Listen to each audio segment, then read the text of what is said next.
What is going on, everyone? Welcome back. Today we're going to be jumping into my top 5 metal loadouts. There has been some crazy changes that Raven did not announce. That's why we're making another one of these videos. They pretty much changed like 40 different guns and gun values, and it really shook up the meta and made some things that you probably didn't realize really good. So if you enjoyed the video, be sure to give it a like for the algorithm, subscribe for more, and let's hop into this. All right, the first gun we're taking a look at here today is going to be the Kastov 545. This is an incredible AR here within the season, and it is definitely still really good after the update. So first thing is going to be the X10 Havoc 90 here for horizontal and vertical recoil control. This is overall a really solid attachment. I highly recommend you guys actually run this and try it out. The tune on that here is going to be -0.31 and a +0.26. After that, we're going to go in here. I'm going to run the IG-K30 406mm barrel. Recoil control, bullet velocity, damage range, and hipfire accuracy. All really great things, and it makes this gun incredibly effective at what it is at being a true AR.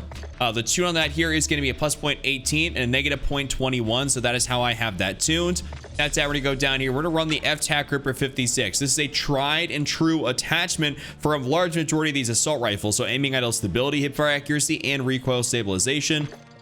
The tune on that here is going to be a +0.59, and all they max out there on the bottom. I've put a +0.40. And we're gonna go down here. We're gonna run that 60 round mag. I am a 60 round mag kind of guy, but even still, if I wasn't, I'd go for the 60 round mag just because it is so much better than running the 45 on this thing. I do believe you need those extra rounds in the magazine every single time. And lastly, we're gonna go up in here and run the tried and true aim op V4. This thing is just, you know, the site that everyone goes to for this gun, or just pretty much any AR in general, or even an LMG, for instance, like, you know, the RPK or something like that. This is just a really good site here we love to run. The tune on that here is gonna be a -2.61 and all the way maxed out there on the bottom for that far distance. I pretty much always tune my optics for that far distance on assault rifles, as I don't like them being too close to my face. That just kind of feels like it works best for me. But that's my general overview here and my full tunings and everything for the Kastov 545. Here's a gun I didn't really think I'd be showing you guys anytime soon, the Hurricane, the FSS Hurricane. This thing's actually incredibly good at close range right now, so you guys need to be trying this out. So first thing in here is going to be the Spiral V3.5 flash hider, muzzle flash concealment, and recoil steadiness. Overall, a great thing here to be able to have on this gun. It's going to make it very easy to be able to use in those close range situations. The tune on that here is going to be a -0.19 and a +0.23. That's that. We're gonna go in here. We're gonna run the FSS OLE laser. So this is gonna give us that ADS speed, aiming stability, and sprint to fire speed. Something incredibly crucial to having a good close range gun, and that's what this thing is gonna do. It's just gonna provide us all those good benefits. The tune on that here is gonna be -0.35, and all they maxed out on the bottom for that aim down sight speed. Now we're gonna go down here. We're actually gonna run the 5.7 × 28mm overpressured rounds, and realistically, the only reason we're running this is just because I don't think this needs an underbarrel, and there's not really anything else you guys should really be running unless for whatever reason you hate the optic on this or this iron sights. So you can just pretty much switch this out for, like, you know, an optic or something else like that, or if you feel like it needs some stabilization, maybe an underbarrel, but otherwise I don't feel like it does. Here's my tunes and everything for this.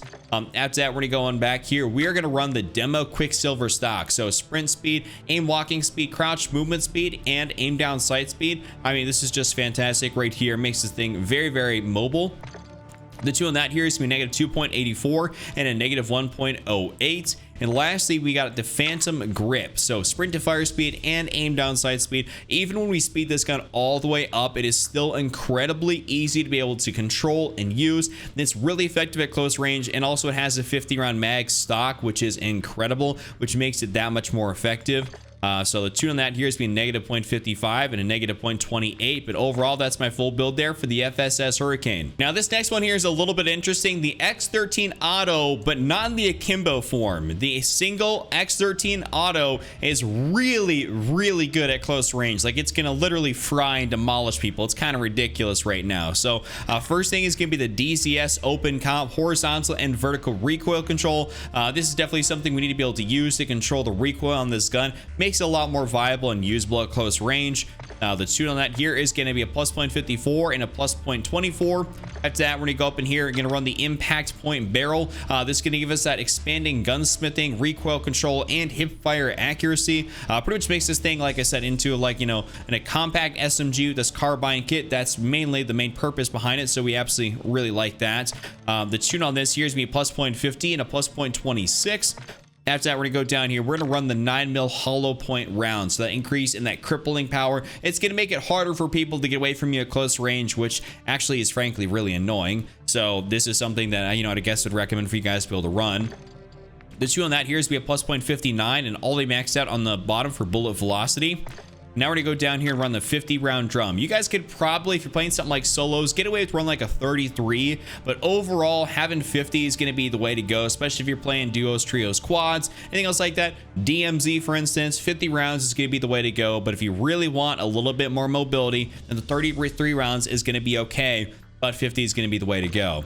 Lastly, we're gonna go back in here and we're gonna run the FTAC OL-Z grip for that increase in recoil control. This is just a great attachment here to really stabilize the gun out. And the tune on that here is going to be a plus 0.61 and a plus 0.38. So that is my full build there for the X13 Auto. For our 4th gun here today, we have a gun that's making a return, aka the Cronin Squall. So you're going to be using this, of course, in the single shot form. It's still pretty decent in full auto, but in the semi-auto, that's where it actually shines.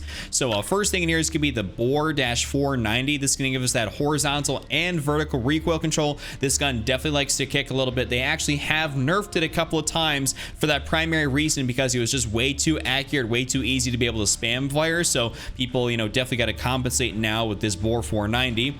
The tune on that here is gonna be plus point, or not plus 0.44, a minus 0.44 and a plus 0.17. Sorry about that. After that, we're gonna go up in here. We're gonna run the HR 6.8 barrel, damage range increase, bullet velocity, hip recoil control, not hip recoil control, recoil control, and hip fire accuracy. I'm stumbling over stuff here on this gun, but that's how we have that. And the tune here is gonna be a plus 0.39 and a plus 0.40. That's that. Gotta go down here, run the FTAC Gripper 56, an attachment we run on so many different guns. It's kind of like the Commando foregrip here of this game. We just run it on like a variety of different things. It's just so good for everything.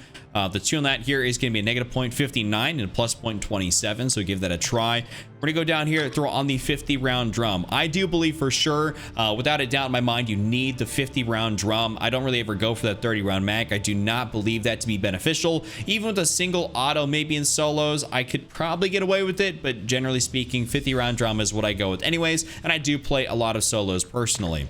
Lastly, the AIM Op V4. Just gonna scroll down here real quick. But the AIM Op V4 is just the one sight that I go to on so many different guns, like I was talking about, assault rifles, in this case a battle rifle, LMGs. It works great on everything. You really ain't got to change it up. If you really want to get a little bit creative with it, you could probably go for the SC Recharge DX. It basically does the same exact thing, but it just looks visually a little bit different. So if you want something that's visually gonna look a little different, not gonna have any sort of attribute difference, then you can run that.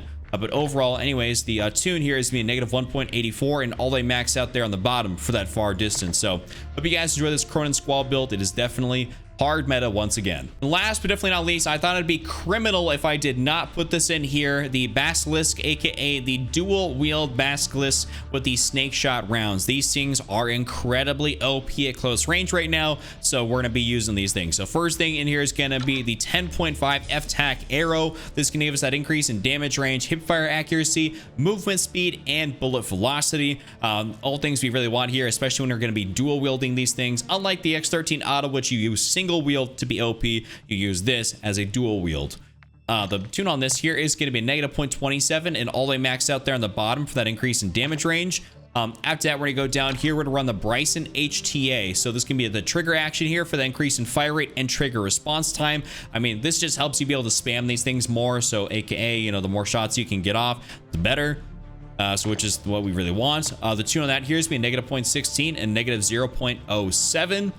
After that, we're gonna go up in here, run the Revo LSD 7MW laser. So hip recoil control, hip fire accuracy, and sprint to fire speed. I mean, it just kind of like you pairing all this stuff together here to make this gun as good as it possibly can be for those hip fire scenarios. The tune on that here is going to be a plus 0.37 and a plus 23.03. And lastly, of course, we happen to have, well, we have the snake shots down here, so I'll just tell you guys about that, the increase in your damage radius. So, I mean, just obviously, the snake shots, you have to run that to make these things as effective as they can be. And the two on that here is going to be a plus 0.70 and a plus 9, so all the way max out on both. And then, of course, you happen to have akimbo. So you really can't tune this at all, but this is just what we have to run here. So that is the final attachment for these overpowered pistols. Definitely give it a try. That has been my top 5. You guys enjoyed it, be sure to give it a like, subscribe for more, check out one of these other videos on screen, and I'll see you guys all later.